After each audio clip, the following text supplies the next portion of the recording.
Hello, everyone, and welcome back to the Sweet Tea series. My name is Ariana Guajardo. I'm so glad that you're joining us today. We are joined by Lily Kate Cole. She's a huge online personality. She's also a conservative speaker. And if you've seen any of her content, you know that she is not a feminist.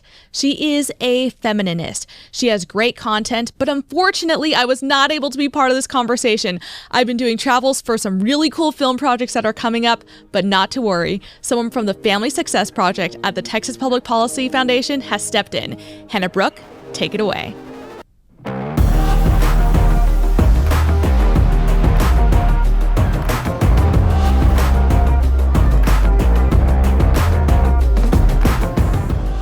My name is Hannah Brooke, and I work at the Texas Public Policy Foundation to make Texas the best place to build families and marriages. Today we're talking about a question that sits quietly in the background of a lot of young women's lives, even if we don't say it out loud. What does it mean to build a life, and how does marriage and family fit into that picture? Joining us to talk about the barriers facing young girls and women in the question of getting married and starting families is Lily Kate Cole. Lily Kate grew up homeschooled, Christian, and classically educated in Texas. She speaks about traditional values, femininity, masculinity, Christian living, and fighting feminism. She has over 400,000 social media followers, is one of the leading female voices of Generation Z conservatism and Christianity, and has a book coming out on October 13th, 2026 called We Can't Do It, 50 Reasons Feminism Failed. Lily Kate, thanks so much for joining me today. Thanks for having me. Yeah, it's lovely to get to talk to you about an issue that is so prominent for so many women of our generation. So I want to start out just kind of broadly identifying the problem itself. What do you think are kind of the barriers or this specter of a problem that face young women when they think about these concepts of marriage and family? There are so many. We'll start with the ones that are internal for women. And obviously that's feminism. Our generation of women have internalized feminism beyond belief. And it is one of my very, very distinct and important goals in this life to help young women rewire that and not fall for the lies of feminism, but all the ones that we have internalized. So there's the internal, and what is the internal version of feminism look like? Well, it looks like a woman who is actively wanting to pursue a higher education higher than she needs to. She's wanting to work during the most fertile years of her life. She has more loyalty to a corporation than potentially to her family or to a church family, that she wants to be the god of her own life and doesn't actually want to be in any religious authoritative structure. She typically will look down on the role of mom or wife. You know, she'll say, oh, she's just a mom, she's just a wife, and minimizing that. She will usually accuse men of being somewhat controlling or too dominant, too assertive. Yet at the same time, she typically will seek for men to be dominant and assertive in her life. But she usually doesn't like it when they actually express that. She will often express disappointment in men, as we're hearing with artists like Sabrina Carpenter. Her constant theme of music is, I'm just disappointed in men because they can't even do the bare minimum. And she's also, the internalized feminist woman is typically pretty delusional when it comes to how relationships are supposed to work and how much time she actually has on this earth. So you'll find that women like her will waste a lot of time in her life by pushing off marriage, by pushing off family, and seeking the world of happiness, seeking the world and trying to find happiness in it. And we know that she's not really going to be able to do that. Yeah, operating in the world is fun, and being a participating member of the world is great. But really, what is it? Why is it important? And why is it fun? You know, when you come home to an empty household and you come home to relationships that are empty and barren and not eternal. And so that is one of the biggest barriers facing young women today, is the propaganda that feminism has pushed of here's why marriage is terrible. Their messaging is so concise, it's so powerful, it's so convincing to women that marriage is this oppressive structure that was created to destroy their lives, and men are out to get them all the time and everywhere. So being a right-wing person, being an anti-feminist, we have to counteract that messaging. So that's the internal barrier. The external barrier, I believe, actually comes down to the idea of private property being harder to own, and the average person will not have their first home or moved into their first home until they're about 30 years old. And private property ownership is one of the most important things that you need to have situated when you start a family. I mean, of course, you can start a family while you're renting or in an apartment or acting like a nomad, but really, is that optimal for family stability? I would say probably not. And so a very, very big barrier is to people getting married, men and women, actually, but more specifically for women, because they are the ones who are searching for the security of a man that has a job and a house. And so the fact that private property ownership is so rare these days, mostly because they're not making any more land. And, you know, in America, there are a lot of illegal immigrants, and they are taking up huge swaths of actual renting abilities, making rent go very, very high, of course, and we've actually seen that come down since self-deportations are so dramatic. But, home ownership is just not what it used to be, and I think that is really disincentivizing people from getting married. So lots of issues, but I see those two as the big main contributors to less marriage. Yeah. And with those kinds of pressures in mind, do you think that young women, as they conceptualize kind of not only marriage and family, but also adulthood, feel kind of clearer in a sense of what that means, or more confused than older generations? Well, we have a whole generation of people who spend all of their time trying to avoid adulthood, even though they're currently in it.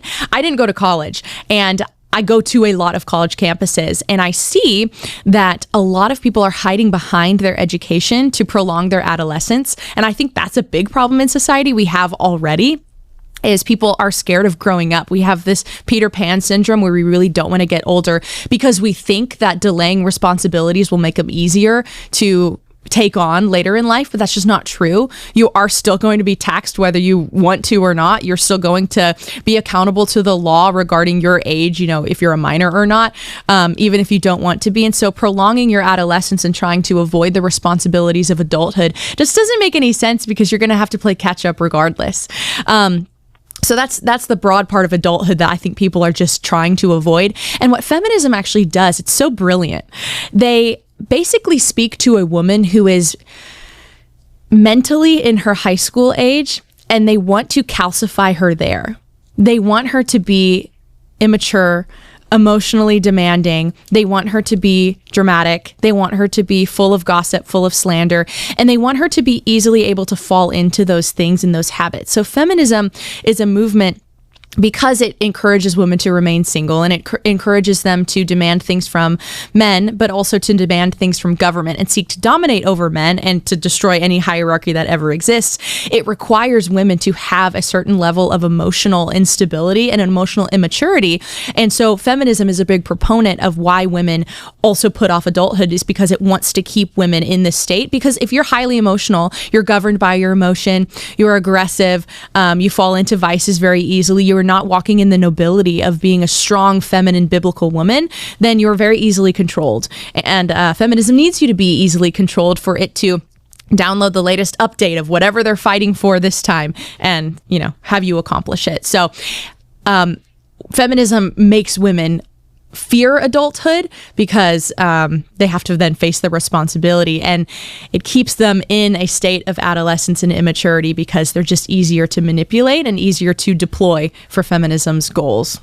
I'm reminded of when you were talking about kind of this concept of like Peter Pan syndrome. I'm reminded of like the very millennial like adulting wave where they were like, oh, I'm adapting to adulting. And it's just something basic like paying rent or like learning how to file taxes. And I think that kind of touches on our culture's perspective on these pieces that are just part of development in real life that have suddenly become very daunting and very troubling. And I want to touch on what you said about kind of this anxiety that is curated. Do you think that most people, when they think about, and I kind of want to confine this to dating for right now. So young women, when they think about dating, do you think that they are anxious in a very particular way, that they're worried about picking a partner to settle down because they're fearing that they might get it wrong? Yes, there is a huge, and I'm going to speak for conservative women here. I'm not going to speak for the average woman who's out in the dating field because typically they are steeped in feminism. And I want to speak for conservative women right now. The conservative movement is very pro-marriage. You guys are very pro-marriage. We are all very pro-marriage. That's a great thing. We want people to get married younger, and we lament the fact that people aren't getting married in droves as they used to. However, there is this big sense of anxiety for young women because we know that divorce is so evil and it's so ugly, and we don't want to further contribute to societal decay by getting divorced at a young age, like so much of the world. I mean, the church's divorce rates are no better than secular America, and that's a huge indictment. And so, yes, we want to feel like we are getting it right with the right person. And I'm not married, but anyone who is married will tell you it takes work. You have to choose that person every single day. And I'm sure that's all very, very true. But the difference is with social media, every woman is presented with The Bachelor, every hot singer she could ever imagine who's a millionaire, every model. She is seeing social media influencer men, travel vlogger guys who all they do is work out and make content. So she's seeing this like, oh, and don't even get me started on dating apps. I mean, she's seeing guys at their best who are putting their best foot forward. So you have this really weird mental prison that young women are in because they're seeing all of these men who would easily be a 10. But they're only seeing them in the very, very small portion that they choose to show online. So they're not actually getting a real experience about how these guys actually are, what it's like to go on a date with them, what it's like to live with them. I mean, obviously you shouldn't cohabitate before you're married, but a lot of people do. You don't know what it's like to do life with this person. And so then you look at your actual dating pool, the people who you know, who are at your church, who are at your local coffee shop, who are at your workspace, and you are comparing those boys and those guys to all of these mega influencer curated, probably plastic surgery type of guys online. And it creates this super high demand for these like peak alpha Chad bros. And for all your older viewers, that's just Gen Z slang for like a desirable guy. But you're, in real life then, those are not the average guy.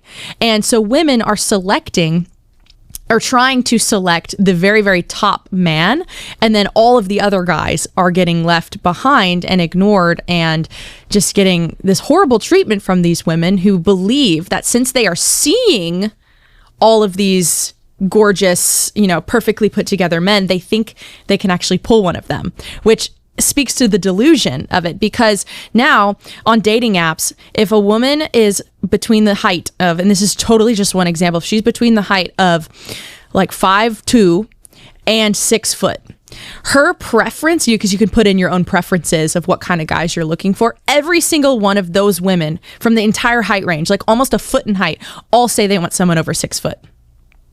And I'm like, okay, so if this entire dating pool of women is going for the same 6 foot guy who is stable, has a job, good values, all the things, then what does that do to all the other men who are maybe not perfectly qualified in those things? And it creates this disparity. So this further contributes to female anxiety, though, because women are hypergamous. Women want to date up, which is a good instinct because they want security for themselves and their offspring, and that's great. But the problem is when you are seeing all these top models on social media, your idea of what it is to date up actually gets completely skewed. And then therefore you go on less dates in real life. You find less people. And at the same time, you have this archetype of this guy that you're looking for that continually gets more detailed, more advanced. Oh, he has to be emotionally intelligent. He has to be organized. He has to do the dishes.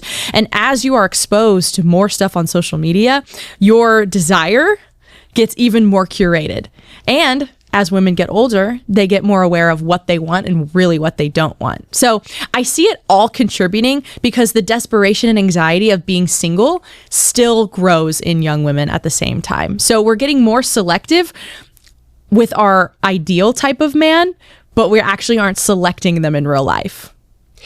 It's funny because I was having a conversation with one of our other colleagues here at the foundation a little bit ago, and we were talking about this idea of like the commodification of dating and how, because of even just the function of dating apps, it's easy to just keep swiping because you're like, oh, well, the guy, my 6'4" billionaire, incredibly billionaire by 25, incredibly shredded, genius, emotionally empathetic husband is out there. It just to swipe away. And we were talking about how this kind of like mirrors, he was talking about like Sex and the City, that like old TV show, and how in that show these women, you know, are self-reportedly, except for one of them, wanting to get married. That's their end goal. But they go through this cycle of guys because in New York City there's always a new person to date. And it's kind of like how we have that experience on even a micro level. We don't have to even leave our home to experience that through dating apps. So I'm glad that you said that. I'm glad that you brought that up. And I think it must be a terrible burden to place on a man as well. And it almost echoes kind of those like Kardashian beauty standards that we felt women were being held to, and now men are being held to a standard. Yeah, because now that women have access to being able to make their own money and they can have a fancy job and they're not required to have blue collar jobs, every woman is now trying to date a man that makes more than her. Any dating advice video that you will scroll across on your Instagram feed or your TikTok feed is going to tell you you cannot even consider dating a guy who makes less than you. Well, the problem is there are lots of men who make less money than women because women don't do a lot of jobs that make less money because they're not interested in those kinds of jobs. When feminists say they want equality in the workforce, what they really mean is privilege, because obviously you'll never see a feminist advocating that women work on oil rigs or women be janitors. Notice she's only empowered and girl boss when she has like an actual CEO or C something job title, of course, but you have so much women making so much more money and they all want a man that makes more than them. So the pool of men that they're getting access to is so much smaller. And again, that just creates a very, very big problem of the over commoditization of people. I mean, that's literally what dating apps do. I've never had a dating app and I never plan on getting one, but you are shopping for a person. It's almost as bad as shopping for a baby through surrogacy and choosing who you are. You know, I want my baby to have a likelihood of having blonde hair and blue eyes, so I'm going to choose this mom to carry my baby. I mean, it's just completely immoral, and you can't build relationships off of that. You really can't. Real life is so much better, so much more vivid. So if I could give an encouragement to young women who are trying to date in this over commoditized world, is go do life with people, because chances are you actually will find someone that has really excellent problem solving skills, that is really good at navigating social situations. Like, don't rely on your DMs and getting a text back, because all you're doing is falling in love with your phone notification, and that is not enough to sustain an entire marriage. I love that. I want to also kind of shift this conversation. So we've kind of touched on the dating element of this. I want to shift it more into kind of the marriage family side of things. So a woman who's thinking about having a career and family, what do you think that looks like to most modern women? And do you see those things as integratable? So I know that many women today probably think that they have to sacrifice substantially. What do you think women believe they are giving up if they choose motherhood, or to be kind of a wife and to take maybe a downshift on career? There's two directions I can go with this, and I want to know which one you want to go with. Do I think it's practical? Like, do I think women are they able to do everything? Or are you trying to ask, what do they think they're sacrificing? What do they think that they're sacrificing? Oh, well, they are sacrificing. That's the funny thing, is feminism has two messaging points.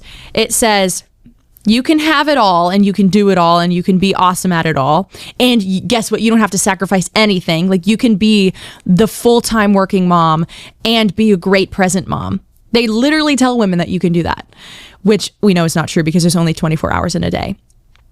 The other thing they tell women is that if you choose to be a mother and you choose to actually like lock in on that and focus on that and turn down every other area of your life, that you are somehow less than.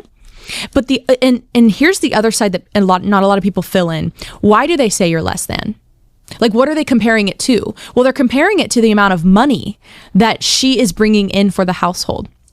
That's the other side. When they say you're less than, you are just a mother, it's because they actually believe that women should be paid to like exist. They believe that domestic work or being a mom should be compensated. And they won't often tell you that, but that's really the logic there. In the 2020 Democratic primaries, Andrew Yang was this like radical socialist dude, and nobody really took him that seriously because there was a huge slate of people who were debating. And in one of the debates, though, he said that he wanted to give a UBI, a universal basic income, to women basically just for existing. And in my book, actually, we go through like the incredible numbers. We would surpass our own national debt within like 2 years, and then it would like quadruple every year after that for many, many years if we were to just do a UBI of $1,000 a month for every woman in the United States. I mean, crazy. Spending money that like it doesn't even exist for like thousands of years from now. Ridiculous. Nice, but the thing is, like, they don't want to be wives and mothers because they don't see it as economically valuable. And that's always the other side of the statement. So what I will say is be practical. To be a full-time mom, you have to do that full-time. To be a full-time employee, you have to do that. And if you have 4 burners in your life, basically, and you have work, health, family, and friends. And at various points, you can turn up and down these burners. And that's great. And especially like as a single woman, I can turn up the burner to whatever intensity I want right now. In terms of family, like I can spend time with the family, my 5 siblings that I have, and my parents, because we're a big homeschool family, of course. But as a married woman or as a mother, you don't have the choice to turn down the burner of your family. Like, you have an obligation to your family, and that's a beautiful thing. That's a good thing. That's what you should want to do. But feminism has told women that you can actually have all of your burners. You can have brunch with the girls, and your children will turn out just great. And you can make $1 million an hour because you're a girl boss. And you can go to the gym and your physical health will be sacrificed. And I wish that was true. I wish that I had more hours in the day than like Beyonce does, but I don't. And there's only so much that I can do at such a high level before burnout. And before Charlie Kirk was assassinated, he was writing a book called Stop in the Name of God. And I have it. It's a great book, but it basically makes a practical case for why you need the Sabbath. Like, it makes a religious case, but it also makes the practical case that you need a Sabbath to rest. There's a reason why God modeled rest for us. And, the fall is just a division of labor in the end, and women were instructed to do certain things. Men were instructed to do certain things as a result of the fall. And feminism just tries to make women envy what men have and what men do. And I just don't think it's fruitful to tell women that you can do everything at such a high level, and you will not face any consequences because you will be stressed out. You will be burnt out. You will want to drink more. You're only able to give 100% of yourself. And so if you're deluding your mind saying, I'm giving 100% to everything. You're actually not. At the very most, if you have all 4 burners on, you're giving 25% to each. And that's just not excellence. I don't think women are called to be not excellent. We are called to be excellent, but we have to be practical with it as well. I want to ask this next question kind of carefully because I think this conversation around feminism is most frequently kind of framed in extremes. And a lot of times, even when we use that term feminism, there's not really a clear uniform definition. Never. As used by most people. So what's one thing that you think feminism has gotten right, or a way in which it has meaningfully improved women's lives? The thing that they get right is they have diagnosed that sometimes women have been mistreated. When I say I'm not a feminist, feminists assume that I mean I'm denying any bad thing that has ever happened to a woman and denying the fact that I don't like that thing happened to a woman. Women are abused, especially in a lot of other countries that have different sets of laws like Sharia law. Women have been oppressed in the past. Women have been mistreated in the past. And I find that while feminism raises the alarm about it, their prescriptions aren't productive at all. I find that the church has actually done more to encourage and lift women up and make women safe. But feminism sometimes correctly diagnoses the problem. Sometimes actually abusive men are the problem, and we need to address that how it is and address them there. And so, I would never deny that there have been bad things that have happened to women, and that men do bad things as well. Every person has a different story. And so, yeah, a lot of times feminists will correctly identify the problem, but the problem is their prescription, their solution. Oh, so a man treated you badly in your life. They say, well, let's blow up marriage entirely and advocate for the destruction of Christianity as a whole because it has roots in patriarchal genealogy tracking.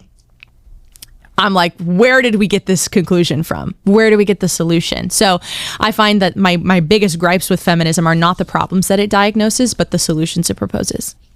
That's great. I want to go back to something that you said about kind of breaking out of this model that's been created by social media consumption. You said go out and live life with others, go be with other people. I want to talk about the role that community builds in to a person's life, and especially a young woman's life. And I kind of want to hear about your experience specifically, and you know exactly where I'm going. I know it. With this. You shared with me that you have taken up country dancing competitively, and that has been not only meaningful in a sense of community, but as we'll get into in a little bit, in how you receive kind of information about other people. So could you share a little bit in kind of how those communal spaces can benefit? Oh my gosh, my favorite new topic. Yes. So I'll say this first.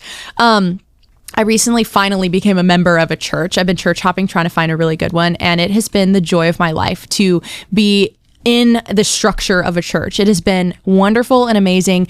And church ladies are just, I mean, these are not the bless your heart ladies. These are the let's dig in and get it done and talk theology ladies. And it has just been the most beautiful thing. So if I could encourage Gen Z women with one thing as well, like, yes, find what femininity means for you in your life. Yes, reject feminism, but like, pour into a church and put the effort in. There is nothing like having the stability of a family, but if that's not available to you at this moment because you're a single woman trying to find a husband and create that, the next best thing is the church, and the next best thing is community and having friends through that and having that structure. I mean, you're going to have so much more to fall back on, and it really has been the joy of my life to be part of a local church after finding one that like really, really works with my my theological convictions. So 100%, like having a church is incredible. But on the social side, I've taken up country dancing in this season, and I've always been a dancer. So I was a gymnast, a ballet dancer, musical theater. We both did speech and debate at the same league, and I mostly did the interpretation speeches, the acting speeches, the duos, all that kind of stuff. So I've always been interested in some level of performance and physical activity and where those intersect. And country dancing is just the new thing.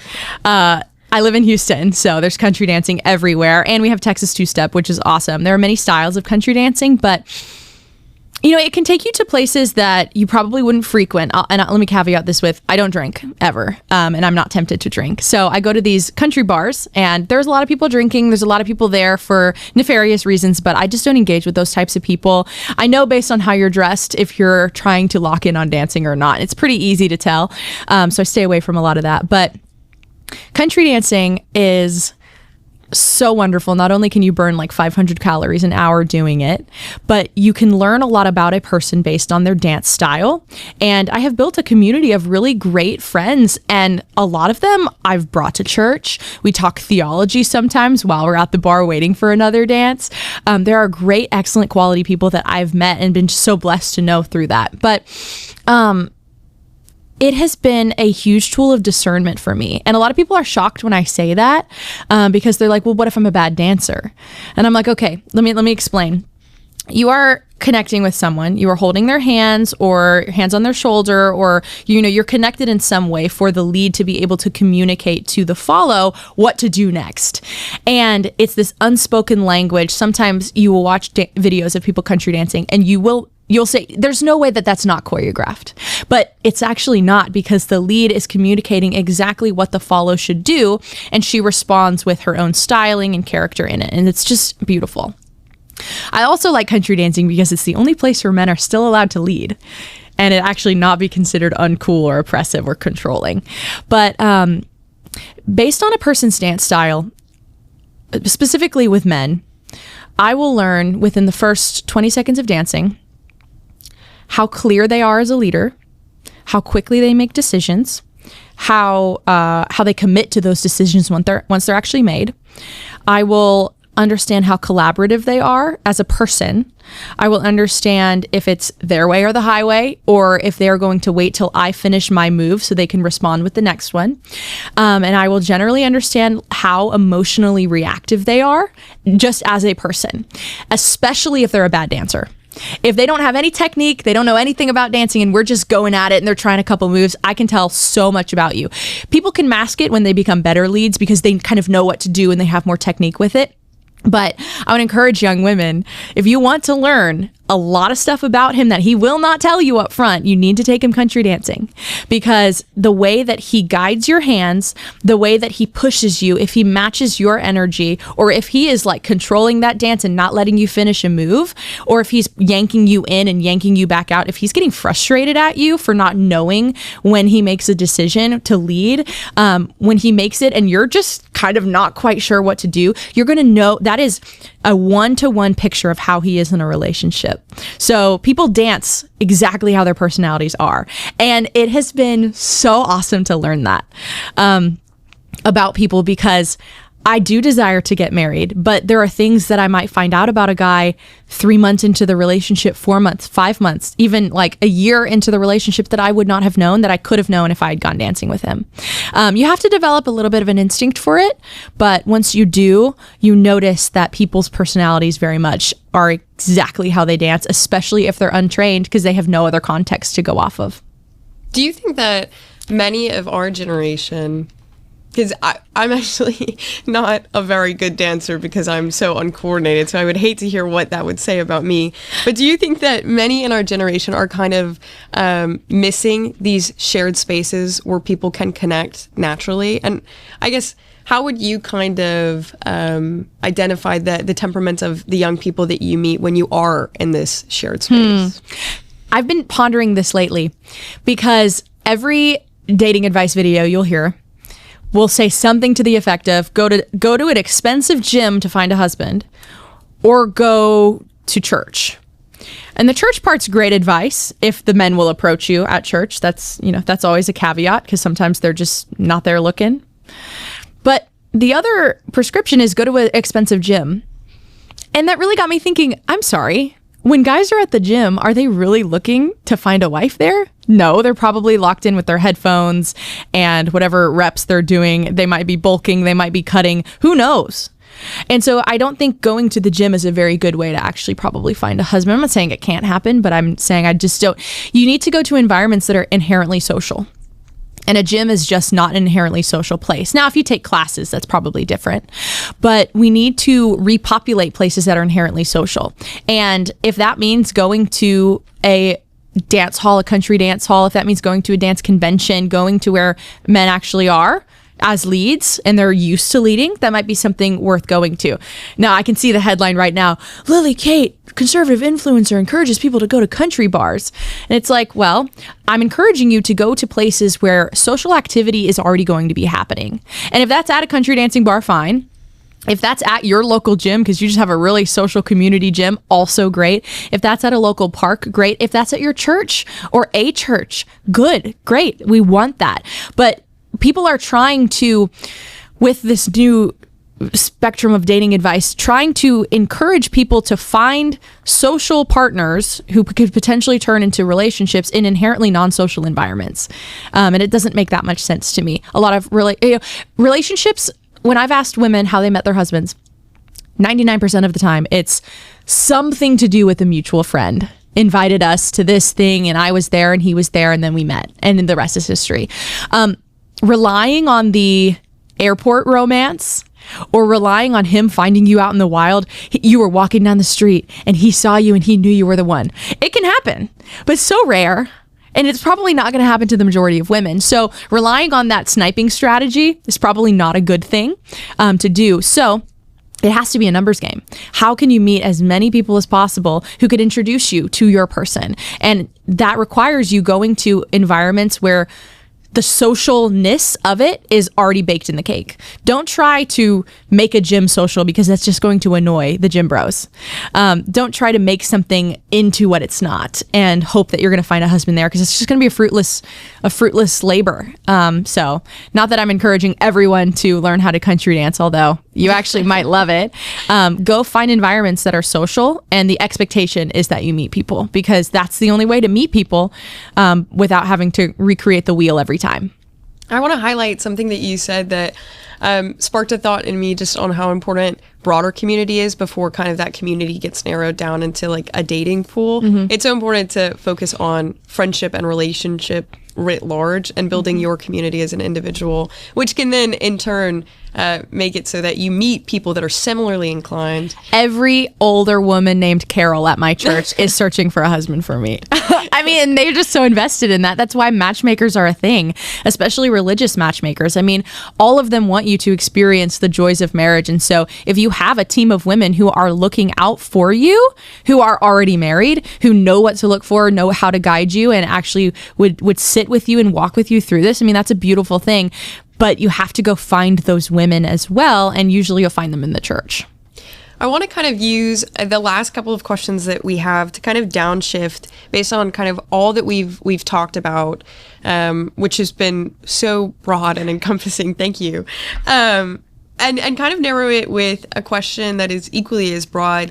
When you think about kind of defining a flourishing life for a woman, or kind of a personally successful life for a woman, what are kind of the qualities that you think young women in our generation, and maybe a generation above us, should be considering or looking for?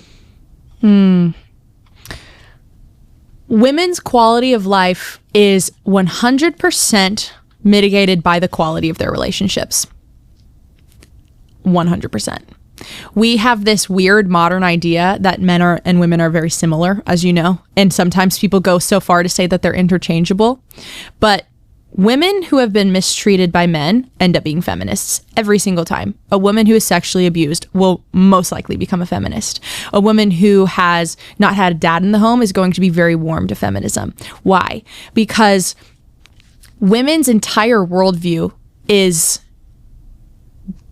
based off of how other people are treating her. And you can hate on me all you want, but it's true. When they say women are relational, we need to emphasize that more. Women are primarily relational. So to define a flourishing life for a woman is to look at the relationships that she has. Are those relationships good? Are they positive? Are they working towards something awesome? Whether that's a project or a hobby or a friend group at the church. Are those relationships honoring and edifying? In Titus 2, it talks about the structure of a church, and Paul has specific instructions for every generation of people in the church. First, he instructs older men, then older women. And it's interesting what he instructs the older women in Titus 2 is you need to raise the young women up and teach them for how they need to go. And for the older women, he says you need to not be drunk on much wine and not fall into slander. And what are both of those things? Inherently, those are relational things. You typically don't like get drunk on your own. If you're a woman, you usually do it with friends. You're sipping your wine and, gossiping about your husband. And you're not slanderers. What happens usually when they have that wine? Well, they're talking negatively about their friends, their community, politics, or their husbands, or their family members. And so Paul instructs older women to have self-control in this area so that they can be inspirations to the young women and encourage young women in their own marriages. And I find that to be so important because Paul knew that a flourishing community is directly correlated with how women are behaving in the church. If they're behaving in a God-honoring way, then that's a good thing. That's what we want. I was once had the privilege of speaking at a Turning Point USA Pastor Summit in Nashville, and they had a whole panel of us Gen Zers on stage, and I just really felt called to say, if your church community is not thriving, you need to look at how you are stewarding femininity in a woman's life. Because the quality of her relationships is going to get so much better when she actually embraces her femininity, and when she doesn't try and give it up, and when she doesn't try and run away from it and rewire it to look like a feminist thing, or replicate faux masculinity as her femininity. If your church is dead, That's because you do not have feminine women who are engaged in pouring into those relationships inside the church. So, to answer your question very philosophically, a woman's life can look, a woman's life when it's flourishing, you can look right at the quality of her relationships. And if she has good and beautiful and constructive relationships, then she's going to have a flourishing life, because everything is brighter when your relationships are good with people. And if she has those good relationships, she will most likely be the most feminine version of herself. And this is the last thing I'll say. The right and the left both get femininity wrong. The left says that if you're a hulking dude and you put on a dress, then you can be feminine, which is basically saying it's a costume. But the right also says that exact same thing. The right says, if you're a woman and you put on a sundress and you have your sourdough and you have this many children and your house looks a certain way, then you are feminine. You have to have a certain aesthetic to be feminine. And I'm like, okay, so the right has also reduced it to a form of a costume. And I find that incredibly reductive on both sides. So I've been on this mission to define what femininity actually means. And it's not a set of actions, it's not a checklist, and it's not a costume. So what is it? Well, it's a heart posture. It's a way of behaving.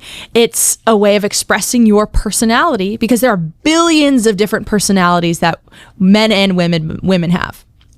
And so femininity, I have found, is the expression of the fruits of the spirit by a woman. And conversely, masculinity is the expression of the fruits of the spirit by a man. When a woman is loving, she is the most feminine version of herself.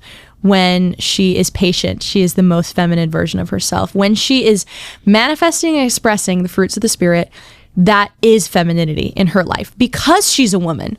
She doesn't have to do any extra work to be feminine outside of expressing the fruits of the spirit. It will look and feel like femininity coming from her. And the same thing is for men. It's not your job title. It's not how jacked you are. It's not how much Bitcoin you own. It's none of those things. It is how you express and pursue the fruits of the spirit, because that will manifest to other people as masculinity because of your biology. Your biology does the rest. You just have to pursue the fruits of the spirit, and it's accessible to everyone now. You don't have to be in a certain income bracket to look feminine or masculine. You don't have to reach all these tent poles that the right has laid out for women. You know, high school students can be feminine. College students can be feminine. Young adult women can be feminine. Young adult men can be masculine. And that's a good thing. And we want to encourage that in young people. And so I find that we have a very reductive view of femininity and masculinity. And it is one of my very important goals in this life to not only deconstruct feminism in its entirety and ask America to leave it behind, but also to reestablish a true sense of biblical masculinity and femininity, because that is a good quality life. Because if you are the most feminine version of yourself or the most masculine version of yourself as a man, you will have the best quality relationships in your life. And over time, you will report exceeding amounts of happiness and life satisfaction if your relationships are good quality. As a final question, if you were speaking to a young woman who is kind of grappling with this idea of independence, independence defined kind of as this men's personal success by way of these career objectives or these certain things that many women believe that they have to reach to be independent, and also kind of singleness as a quality of that. Choosing between that concept of modern independence for women and a real desire for a family, how would you encourage kind of a woman that is grappling with that? You have to take the route of sobering her up a little bit and saying, there is only so much time you have on this earth. Not to scare you, but it's true. And what are you going to spend all your time doing? Do you actually want to do something meaningful? I one time actually was at a country bar, and I got into this big, fierce debate with this physician lady. She was, I don't want to assume, but she's probably in her 40s. Super aggressive A-type. She was like, I'm really happy that I'm a feminist and feminism has done so much for me. And I was like, yeah, you seem really happy, you know? But I said, okay, well, what's the most important thing to you? On your gravestone, are you going to have your job title? And she said, yeah. My gravestone is going to say my name, and then it's going to say, was a physician. And then she walked off. And I thought, man, that really? That's it? Is that what you want your life to look like? And if you actually had an honest conversation with a woman, she would not. Gravestones always say loving relative, sister, mother, father, brother, all of those kinds of things. They're all defined by relationship. And when you look at the things that really matter, that's what matters. And women have this amazing, unique ability to turn things lifeless into life. I mean, literally turning a house into a home. We have this amazing ability to make a workplace even more fun and beautiful. We can make parties into actual birthday parties, right? We have this instinct to make things better than they were and prettier than they were. And that's a good thing. And why wouldn't you want to do that with your own life? By not only multiplying yourself by having offspring, but making a life that is so much more worth it because it's so much more beautiful. If you're not going to do it, nobody else is going to do it in your own life. Like, you have to actively design a life that you love, and women are made to respond to relationship and made to respond to beauty. And we have an instinct for both of those things. And so, if I was talking, say you were a feminist, right? And I would want to get past the hurt that you've experienced that has calcified your feminist beliefs. That's the first thing I would want to do. And I would never want to brush over the things that happened to you to make you into the feminist that you are. And then I would want to speak to your heart, because I believe that you do care about women, but I believe that you're prescribing something that is inherently masculine and is not going to fulfill you in the long term. And I genuinely would want something better for you. And I think, and based on data and based on the way that God actually made people, is there's a certain set of things that you should pursue: family, life, within a church, within a community, flourishing relationships, things that are good, things that are true, things that are beautiful, because we always have to have our transcendentals. And I believe that if you really embrace those things and stop fighting your biology and what you actually want, then you will find so much more peace within yourself. You'll be so much happier. You'll be so much more aligned, because you will be able to access that natural femininity that you have, that you're waiting for all these men to come activate for you. Oh, he's going to put me in my feminine state. Why aren't you already there? If you really want to be happy, you will not take the prescriptions that feminism has given. You will pursue things that are good, true, and beautiful, and that is manifest in your femininity. That was incredible. What a lovely reminder. Yeah, I think that a lot of what we talked about kind of comes down to the heart of community and how important that is to build as an individual and then with others around you. Lily Kate, thank you for this conversation. I think that we've covered so much that is so important to so many young women, and so I really appreciate your time. Thanks for having me. This was fun.